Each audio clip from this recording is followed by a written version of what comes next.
انہوں نے lock down نہیں کیا اس کے پریزیڈنٹ نے, تو آج وہ 50,000 لوگ مر چکے ہیں, اس سے بھی زیادہ. تو ہر ملک اپنے اپنے, کسی کو اندازہ نہیں تھا.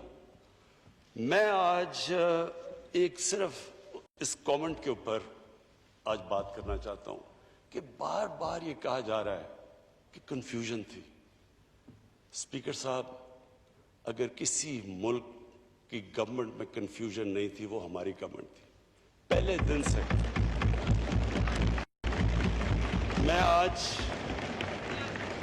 اپنے اپوزیشن ممبرز کو کہتا ہوں, 13 مارچ کو ہم نے لاک ڈاؤن کیا. 13 مارچ سے لے کے آج تک میری ایک سٹیٹمنٹ بتا دیں جس میں تضاد ہو. جو میں 13 مارچ سے کہہ رہا تھا, آپ کو ٹائم ملے گا پلیز, میں ابھی آپ کو کہتا ہوں, میں آپ کو چیلنج کرتا ہوں. میں نے کانسٹنٹلی 2 چیزوں پہ بات کی کہ کرونا اگر آپ کر سکتے ہیں, اگر آپ کی سنگاپور کی آبادی ہے, اگر آپ کے پاس $50,000 پر کیپٹا انکم ہے, اگر آپ کی نیچرل سوشل ڈسٹنسنگ ہے, تو سب سے بہترین چیز اس کو روکنے کی ہے کہ بالکل کرفیو لگا دو. میں نے تو یہ پہلے دن سے کہا, لیکن میں نے یہ بھی کہا کہ جو ہمارا ملک کی کنڈیشنز ہیں, ہمیں یہ سوچنا پڑے گا کہ اگر ہم یہ کرنے جا رہے ہیں تو وہ غریب طبقے کے اوپر کیا امپیکٹ پڑے گا. یہ کنسسٹنٹ میری سٹیٹمنٹس رہی ہیں. میں آپ کوئی اٹھا کے دیکھ, اب تو بڑا آسان ہے, سوشل میڈیا پہ ساری تقریریں آپ کے سامنے ہیں. کبھی کنفیوژن نہیں آئی. اور میں آج اپنی جو ٹیم, جو NCOC میں ہم نے ٹیم بنائی جس میں مختلف ڈاکٹرز بھی تھے, ہمارے ڈیٹا گیدر کرنے کے بھی لوگ تھے, اسد عمر وہ لیڈ کر رہے تھے. میں آج خاص ان کو خراج تحسین پیش کرتا ہوں کیونکہ یہ انہوں نے جس طرح کا وہ ادارہ تھا, اس ادارے کے اندر ہر روز ڈیٹا کلیکشن ہوتی تھی, دنیا کی ٹرینڈز دیکھی جاتی تھی, ایکسپرٹ اوپینین آتا تھا, اور وہ ڈاکٹرز کنسلٹ کرتے تھے باقی صوبوں کے ڈاکٹرز کو, باقی صوبوں کے ساتھ کوآرڈینیشن قائم کی. پہلے کوئی بھی ڈیٹا ہی نہیں تھا, ہمیں یہی نہیں پتا تھا کہ ہمارے پاس کتنے وینٹیلیٹرز ہیں پاکستان میں ہاسپٹل میں, کوئی کسی کو نہیں پتا تھا. ہمیں یہ کوئی اس طرح کے ہمارے پاس پاکستان میں انٹینسو کیئر بیڈز کتنے ہیں, ٹرینڈ سٹاف کتنا ہے, یہ کوئی ڈیٹا اویلیبل نہیں تھا. یہ NCOC نے ہر روز میٹنگز کر کے ڈیٹا اکٹھا کیا. انہوں نے دنیا کی ٹرینڈز اس کے مطابق پھر کوشش ہمارے پیکیولر سرکمسٹانسز پہ کی. اسپیکر صاحب, اس کی وجہ سے میں تو ان کی داد دیتا ہوں کہ اس کی وجہ سے ہماری جو ڈیسیجن میکنگ تھی, ہمارے فیصلے تھے, وہ بالکل ان کے اندر تضاد نہیں آیا اور ہم کنسسٹنٹلی آگے بڑھے. اب وہ دیکھیں, 2 طرف سے تنقید تو ایک طرف سے ہوئی کہ آپ نے پوری طرح لاک ڈاؤن لگا دینا ہے. ہندوستان کی جو آج رپورٹس ساری دنیا کے اندر آ رہی ہیں, کل نیو یارک ٹائمز کے اندر آئی ہے رپورٹ, جو تباہی ہندوستان میں کمپلیٹ لاک ڈاؤن سے جو ہوئی ہے, وہاں فگرز ہیں کہ 34% لوگ شدید غربت میں پڑ گئے ہیں, غریب کچلا گیا ہے. لاک ڈاؤن لگایا, سوچا ہی نہیں کہ غریب آدمی کدھر جائے گا. ہزاروں لاکھوں لوگ سڑکوں کے اوپر نکلے ہوئے ہیں, بیچارے بیگ اٹھا کے ٹرانسپورٹ کر دی, سڑکوں کے اوپر لوگ مر گئے.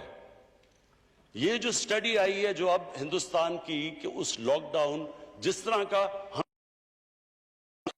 اب سب کے سامنے ہے کہ اس لاک ڈاؤن کا کس طرح کا امپیکٹ پڑا, ایک انسانوں کے اوپر غربت پہ, اور دوسرا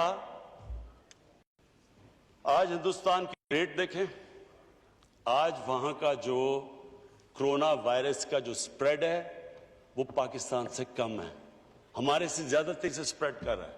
وہاں بھی مشکل ہے ہسپتالوں میں, ممبئی کے اندر, دلی کے اندر لوگ باہر کھڑے ہوئے ہیں, ہسپتال بھرے ہوئے ہیں. تو میں آج اسپیکر صاحب پھر سے اپنی ٹیم کو خراج تحسین پیش کرتا ہوں. کبھی ہمارے میں کنفیوژن نہیں تھی, کبھی کوئی کنفیوژن نہیں تھی, جو ہر روز میٹنگ کر کے اب تک ہم یہاں پہنچے. لیکن میں آج اپنی ساری قوم کو یہ بتانا چاہتا ہوں کہ یہ ایک بڑا مشکل مرحلہ ہمارے سامنے آج ہے. ہمارا جب ہم نے یہ کھولا اور کیوں کھولا ہم نے؟ سب سے پہلے ہم نے کھولا کنسٹرکشن. آج ساری دنیا کہہ رہی ہے کہ لاک ڈاؤن سے نقصانات زیادہ ہیں. جو کرونا کا کنٹرول ہے وہ اتنا نہیں ہوتا، نقصان زیادہ ہوتا ہے. ہندوستان کی اگزامپل کے علاوہ آج آپ امریکہ میں دیکھ لیں، دنیا کا سب سے امیر ملک، وہاں دیکھیں نیو یارک میں کیا ہوا. آج 23 اسٹیٹس کے اندر کرونا بھی بڑھ رہا ہے اور وہ لاک ڈاؤن بھی کھول رہے ہیں. جو دنیا کا سب سے امیر ترین ملک ہے وہ بھی یہ ریئلائز کر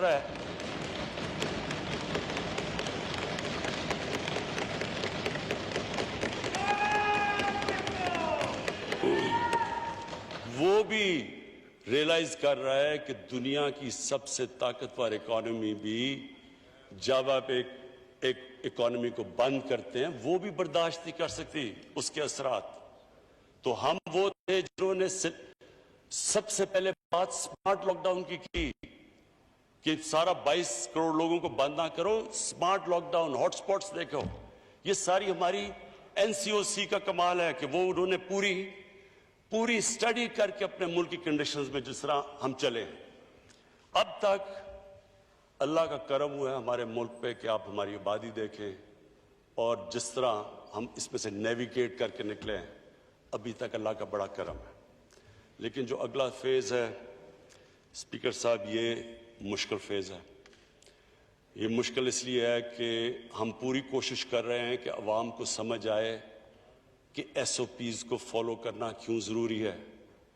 جو بھی ایک فیکٹری کھولتے ہیں، ٹرانسپورٹ کرتے ہیں، جو بھی آپ اپنی کاروبار کی آپ ایکٹیویٹی جب کھولتے ہیں، اور وہ ہمارے لیے ضروری ہے کہ ہم نے روزگار دینا ہے لوگوں کو، وہ اس لیے ضروری ہے فالو کرنا کہ جب کلسٹرز ہوتے ہیں ہمیں پتہ ہے یہ بیماری پھیل جاتی ہے، تیزی سے پھیلتی ہے.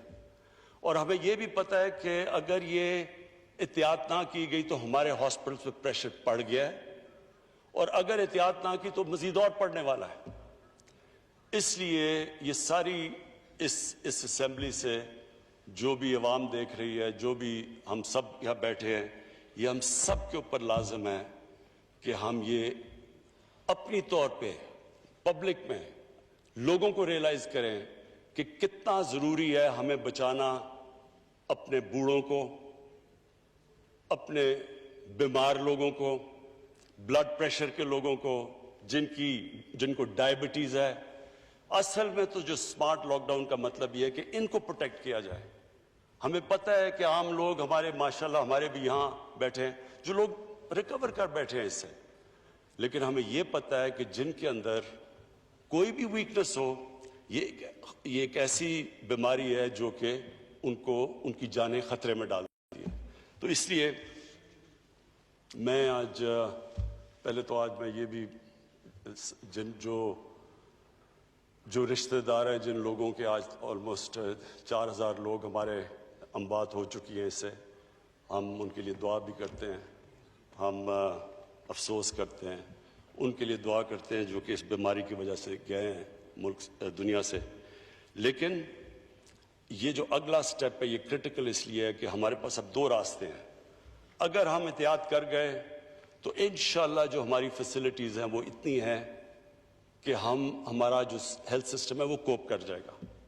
لیکن اگر ہم نے بے احتیاطی کی، اور مجھے افسوس سے کہنا پڑتا ہے ہم ہر روز رپورٹ آتی ہے اب ہمیں NCOC میں کہ کون سے صوبے میں، کون سے شہر میں، کون سے ایریاز کے اندر احتیاط کی جا رہی ہے اور کتنی کی جا رہی ہے، کتنی نہیں کی جا رہی.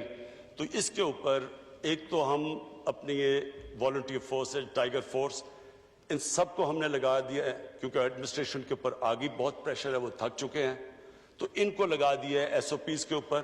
لیکن یہ ہم انفورس بھی کریں گے، اوپر سے ہمارے جو NCOC میں ہاٹ سپاٹس دیکھ رہے ہیں، سلیکٹیو ایریاز کو بند بھی کریں گے. لیکن میں آج یہ کہہ دوں کہ یہ اگر مہینہ ہم احتیاط سے گزار بیٹھے تو ہم انشاءاللہ اس کے برے اثرات سے بچ سکتے ہیں. ایک اور بات ہوئی جی کہ کرونا کے پیچھے ہم چھپ رہے ہیں اور اپنی جو ہماری کمزوریاں وہ چھپا رہے ہیں کرونا کے پیچھے. میں اسپیکر صاحب صرف فگر دینا چاہتا ہوں, آج ہی آئیے وہ فگر. آج IMF نے آج ان کی آفیشلی انہوں نے ان کی فگر نکلی ہے. دنیا کی اکانومی کو $12 ٹریلین کا نقصان ہو چکا ہے, اور جو انڈیویجول اکانومیز ہیں, انگلینڈ کی اکانومی, ان کا 20% ان کی اکانومی نیچے گر پڑی ہے, نیگیٹو گروتھ ریٹ میں چلی گئی ہے. ساری دنیا یہ کہہ رہی ہے کہ 100 سال کے اندر یہ سب سے بڑا اکنامک کرائسس آیا ہے. ہمیں یہ کہا جاتا ہے کہ جی اچھا انگلینڈ کے اندر تو چلے اکنامک کرائسس آ گیا, ان کے 40,000 لوگ مر چکے ہیں, لیکن اسپیکر صاحب اس کا کوئی تعلق ہی نہیں ہے کہ کتنی اموات ہوئی ہیں. لاک ڈاؤن کا تو صرف جتنی دیر آپ لاک ڈاؤن کرتے ہیں, اکانومی بند کر دیتے ہیں, وہ فرق نہیں پڑتا کتنی اموات ہوئی ہیں. پوائنٹ یہ ہے کہ اس کا اکانومی پہ کیا فرق پڑتا ہے. تو ہم نے جو 13 مارچ سے اکانومی بند کی اپنی, اور شکر ہے ہم نے پہلے کھولنی شروع کی جو کنسٹرکشن, آپ یہ دیکھ لیں کہ آج ہندوستان میں کیا ہوا ہے. سو پوائنٹ میں یہ کہہ رہا ہوں کہ اس سے یہ کہنا کہ آپ کی اکانومی کو فرق ہی نہیں پڑا, یعنی یہ اس کہیں بھی دنیا کے اندر آپ دیکھیں ساری دنیا کی اکانومی میں, یعنی دنیا ریسیشن میں چلی گئی ہے. $12 ٹریلین اگر دنیا کی اکانومی کو لاس ہوا ہے, اور ابھی یہ بھی نہیں پتا کہ کتنا اور لاس ہونا ہے. آج کوئی بھی پریڈکٹ نہیں کر سکتا کہ اس کو ریکور کرنے میں کتنی دیر لگے گی. آج کوئی یہ بھی نہیں بتا سکتا کہ کتنی انڈسٹریز ہمیشہ کے لیے بند ہو گئی ہیں جو ریوائیو ہی نہیں اب ہو سکتی. ساری دنیا کا جو سروس سیکٹر ہے, ٹورزم ہے, ایئر لائن سیکٹر ہے, ساری دنیا کے اندر وہ کرائسس پہ چلا گیا ہے, کیونکہ یہ لوگوں کو یہ نہیں پتا یہ کب سے پھر سے چلے گا. تو یہ جو کہنا, بڑا مجھے عجیب لگا یہ کہنا کہ جناب ہاں آپ چھپ رہے ہیں کرونا کے پیچھے. میں جی اب یہ سیکنڈ پوائنٹ پہ آ رہا ہوں. اکانومی کے اوپر بہت بات چیت ہوئی کہ ہماری اکانومی کا پہلے ہی بہت برا حال تھا, ہم فیل ہو گئے تھے اکانومی کے اندر. تو میں آج اسپیکر صاحب ذرا پہلے بیک گراؤنڈ تھوڑی سی دے دوں کہ تحریک انصاف کی گورنمنٹ کو کس طرح کی اکانومی ملی تھی. یہ میں آپ کو فگرز دے رہا ہوں, یہ ساری اوتھینٹیکیٹ آپ کر سکتے ہیں کہ کیا ہمیں تو ایسے لگ رہا ہے کہ ہمیں کوئی سوئٹزرلینڈ کی اکانومی ملی تھی. ہم تو اسی میں پرفارم کرنا ہے جو ہمیں ملی تھی. ہمیں تو وہاں سے گیج کریں کہ کیا یہ آپ نے 0.0 سے شروع کیا تھا, کیا آپ اوپر گئے یا مائنسز میں گئے. تو میں آپ کے سامنے صرف سٹیٹسٹکس رکھ دوں کیونکہ آپ کو خود ہی ایکسپلین کر دیں گے کہ اکانومی ملی کیسے تھی. سب سے بڑا پرابلم $20 ارب کا کرنٹ اکاؤنٹ ڈیفیسٹ تھا.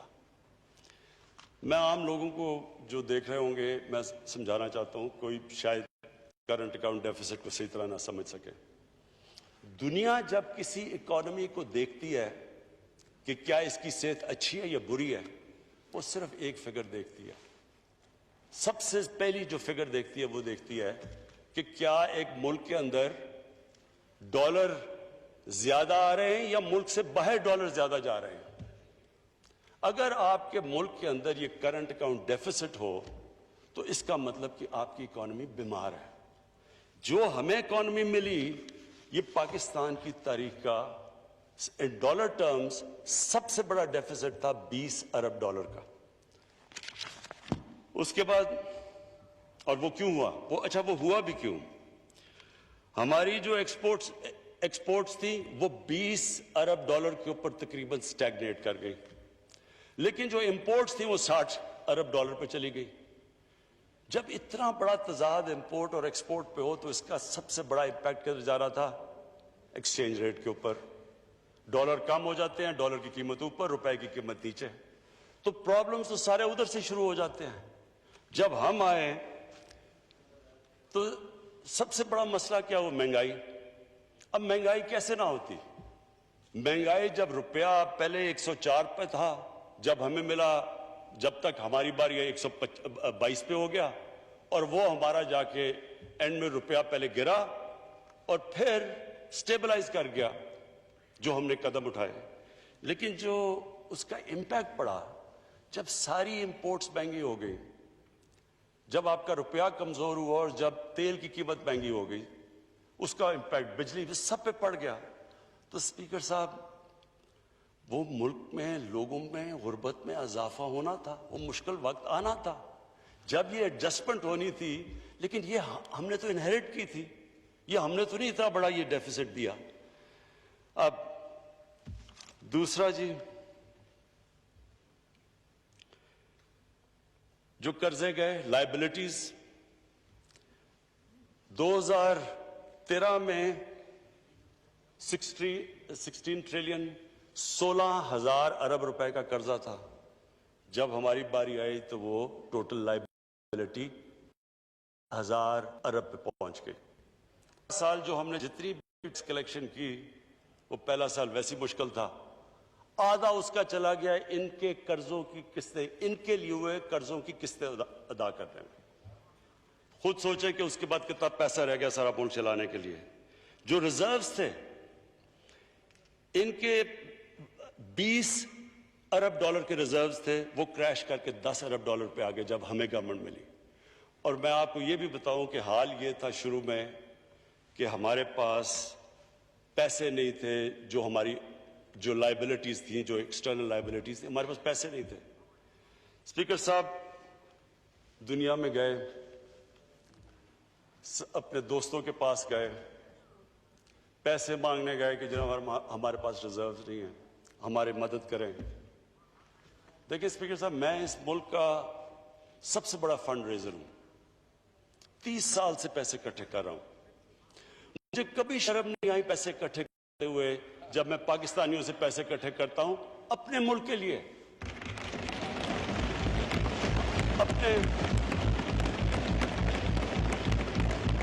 اپنے ہسپتالوں کے لیے, یونیورسٹی جس میں غریب بچے پڑھ سکتے ہیں. مجھے کوئی شرم نہیں آتی.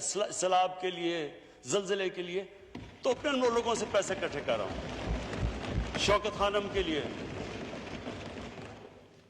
لیکن اسپیکر صاحب, جو مجھے شرم آئی جب ہم دوسرے لوگوں سے جا کے اپنے ملک کے لیے پیسے مانگے. میرے ساتھ لوگ, میرے ساتھ ٹیم تھی, شاہ جی میرے ساتھ تھے, اسد میرے ساتھ تھا. دیکھیں, آپ جو مرضی کر لیں, آپ کا جتنا مرضی وہ خیر خواہ ہو, دوست بھی ہو, لیکن جب آپ ہاتھ پھیلاتے ہیں نا کسی کے سامنے, اس کی آنکھوں میں ایک لک آتی ہے, اور وہ صرف میرے لیے شرم کی بات نہیں, میرے ملک کے لیے, کہ میں ملک جب جا کے کسی سے پیسے مانگتا ہے, اور وہ ہم کیوں مانگ رہے تھے, ہمارے پاس پیسے نہیں تھے, ہم ڈیفالٹ کرنے کے سٹیج پہ آئے ہوئے تھے. تو ہم 3 مہینے تو لگے ہوئے, کبھی ایک ملک میں جا رہے ہیں, کبھی دوسرے ملک میں پیسے مانگنے کے لیے. اور اسپیکر صاحب, یہ ہماری وجہ سے نہیں تھا, یہ ہمارے ملک کی بدقسمتی کہ ہمارے جو اس ملک میں لیڈرشپ تھی. اب میں آپ کو ذرا مثال دیتا ہوں کہ ایک طرف تو یہ ہمارا حال تھا کہ پیسے مانگ رہے تھے. ذرا میں آپ کو صرف بتانا چاہتا ہوں کہ کیا یہ جو ایک جو ملک کا پرائم منسٹر ہوتا ہے, وہ ملک کے باپ کی طرح ہوتا ہے, قوم اس کے بچے ہوتے ہیں. میں سمپل سوال آپ سے پوچھتا ہوں کہ کیا اگر میرے بچے بھوکے ہیں, اگر میں بچوں کو صحیح علاج نہیں کروا سکتا, تو کیا میں ایک بادشاہ کی طرح رہوں گا اور بچے میرے بھوکے رہیں گے؟ کیا میں اپنے خرچے نہیں کٹ کروں گا؟ میں صرف آپ کو یہ اس لیے بتا رہا ہوں کہ یہ مائنڈ سیٹ ریفلیکٹ کرتا ہے. اسپیکر صاحب, میں واشنگٹن گیا, ٹوٹل پیسہ جو میں نے خرچ کیا $67,180. یہ میرا سارا ٹرپ کا تھا. ٹھہر جائے ایک منٹ پہلے. نواز شریف نے وہی ٹرپ کی واشنگٹن کی, $549,000. آصف زرداری نے وہ ٹرپ کی $752,000. اب میں صرف یہ پوچھ رہا ہوں کہ کیا وہاں جانے سے, اتنے زیادہ پیسے خرچ کرنے سے کیا ان کے حکمرانوں نے سمجھا ہوگا کہ یہ جو کتنے زبردست لوگ ہیں، یہ کتنے بڑے ہوٹل میں ٹھہر رہے ہیں؟ ایک طرف آپ پیسے مانگ رہے ہیں ان سے، دوسری طرف آپ اس طرح ٹھہر رہے ہیں۔ میں آپ کو کہتا ہوں کہ ویسٹرن ڈیموکریسی کے لیڈر اتنا پیسہ خرچ نہ کرے جو یہ ہیں۔ آگے آ جائے جی، یو این کی وزٹ، آصف زرداری نے خرچ کیا $1.3 ملین، $13 لاکھ۔ نواز شریف نے خرچ کیا $11 لاکھ۔ شاہد خاقان عباسی نے کیا $7 لاکھ۔ وہی ٹرپ میں نے $162,000 پہ کی، $1,62,000، 10 گنا زیادہ فرق۔ ڈیووس گئے، ڈیووس میں جناب گیلانی صاحب گئے تو انہوں نے $460,000 پہ کی، نواز شریف نے $762,000 پہ کی، شاہد خاقان عباسی نے $561,000 پہ کی، اور میں نے کی $68,000 پہ۔ میں صرف اسپیکر صاحب، میں آپ کے لیے صرف یہ اس لیے کہہ رہا ہوں، میں صرف آپ کے لیے کہہ رہا ہوں، میں آج یہ صرف پوچھنا چاہتا ہوں کہ کیا جب آپ ایک مقروض ملک، جو میں آپ کو بتا رہا ہوں قرضے لے رہے ہیں، اور میں آپ پھر سے کہتا ہوں، جب شرم آتی ہے، کیوں مجھے اپنے لیے تو علیحدہ، جو میری قوم، وہ کیا سمجھتے ہوں گے ہماری قوم کو، اور آپ کو یقین دلاؤں کہ سب دنیا کو، ساری دنیا کو پتا ہوتا ہے کہ کس ملک کا کیا حال ہے۔ آج تو آپ اپنے موبائل فون پہ بتا دیں گے کون سے ملک کے کتنے قرضے ہیں، کیا اس کی سٹیٹ ہے، کتنے اس کی کرنٹ اکاؤنٹ ڈیفیسٹ کی۔ تو ایک طرف ہم قرضے لیتے جا رہے تھے، ہماری 10 سالوں میں لائبلٹیز گئیں 6,000 ارب سے 30,000 ارب پہ، لیکن جو لوگ اوپر بیٹھے ہوئے تھے، کیا ان کو نہیں پتا تھا کہ یہ ملک ایک ڈالر امپورٹنٹ ہوتا ہے؟ کیونکہ آپ ایک ملک کے اندر کلچر بناتے ہیں، آپ لوگوں کو بتاتے ہیں کہ ہمیں فکر ہے۔ جب میں فکر کرتا ہوں تو مجھے امید ہوتی ہے کہ باقی بھی سارے مجھے دیکھتے ہیں۔ میں نے اگر اپنا یہ جو سٹاف تھا میرا پرائم منسٹر ہاؤس کا، 534 کام کرنے والے تھے، وہ آدھے کر دیے، پیسہ ہم نے کم کر دیے، اور اسپیکر صاحب یہ اور بھی کم ہو سکتے ہیں، لیکن وہ سٹاف آج کل کے زمانے میں ان کو بے روزگار نہیں کرنا چاہتے تھے، ہم اور بھی کم کر سکتے ہیں۔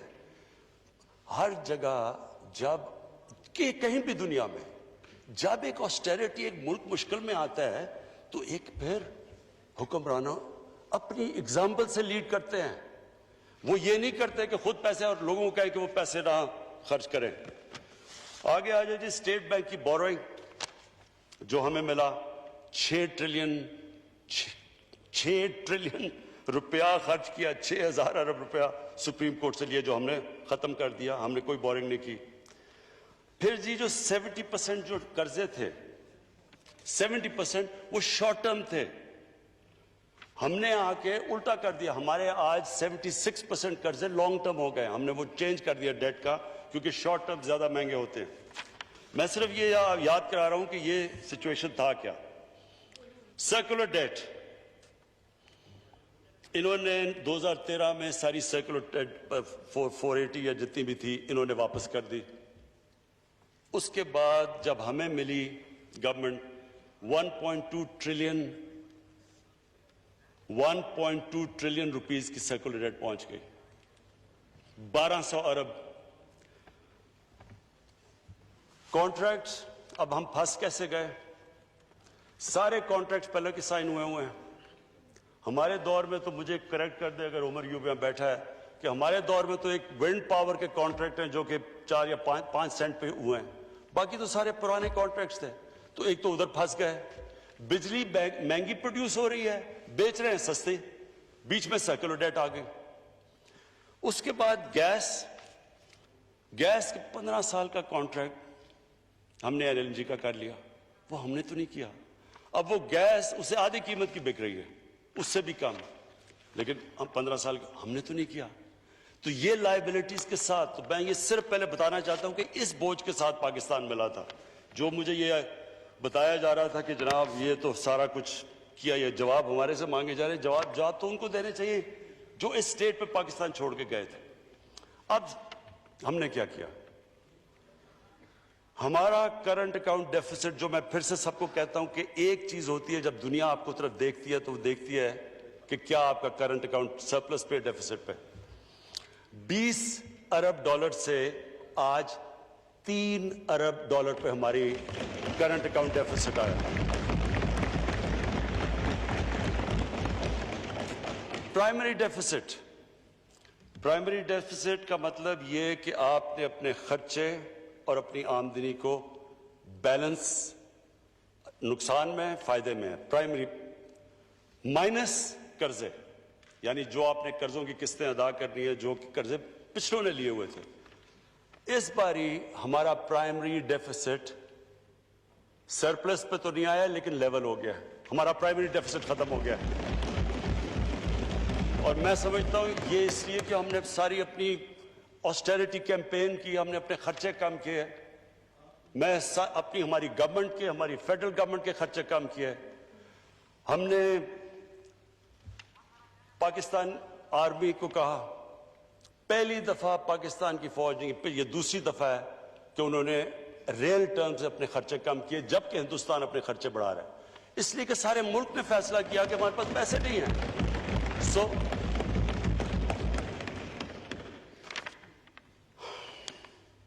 اس کے بعد جی جو چیز مجھے خاص خوشی ہے جو ہم نے کی وہ یہ کہ ہم نے جو غریبوں کے لیے، جو عام لوگوں کے لیے، جو ہمارا احساس پروگرام، جو پاکستان کی تاریخ کا سب سے بڑا پروگرام ہے، عام لوگوں کو غربت سے نکالنے کا، پاورٹی ایلیویشن کا، اس کو اس برے وقت میں، جبکہ کووڈ کے جو آخری یہ جو کوارٹر تھا ہماری کریش کر گئی، جس طرح ساری دنیا میں ریونیوز کریش کے جب ہمارے کر گئے، تو اس کے ہم نے 208 ارب بلکہ کم نہیں کیا، احساس پروگرام کا ہم نے اس کی زیادہ بڑھا دیا. ٹیکس پہ آ جائیں جی. پچھلے 3 سال میں سب سے زیادہ ٹیکس اکٹھا ہوا 17% پہ. کووڈ سے پہلے جب یہ کرونا وائرس کی لاک ڈاؤن نہیں ہوا تو ہمارا 17% ہمارا ٹیکس کی گروتھ تھی. ہمارا نان ٹیکس ریونیو 33% بڑھا. ہماری فورن ڈائریکٹ انویسٹمنٹ 1 ارب ڈالر سے گئی 2.1 ارب ڈالر پہ ڈبل ہوئی فورن ڈائریکٹ انویسٹمنٹ. ہماری ریمیٹنسز میں 3% اضافہ ہوا. ہماری ایکسپورٹس مارچ کے اندر جب یہ کووڈ سے پہلے جو ہماری ایکسپورٹس تھی وہ پچھلے 10 سال میں سب سے تیزی سے آن اے منتھ بیسس ہماری ایکسپورٹس بڑھ رہی تھی. اور ہماری جو ریٹنگ تھی، جو کہ دنیا کی ریٹنگ ایجنسیز ریٹ کرتی ہے ملک کو، ہماری B3 پازیٹیو چلی گئی، یعنی کہ دنیا ریکگنائز کرنا شروع ہوگی کہ اکانومی ہماری امپروو کر گئی ہے. اور اب تک ہم 5,000 ارب روپے قرضے واپس کر چکے، جو قرضے پچھلی حکومتوں نے لیے.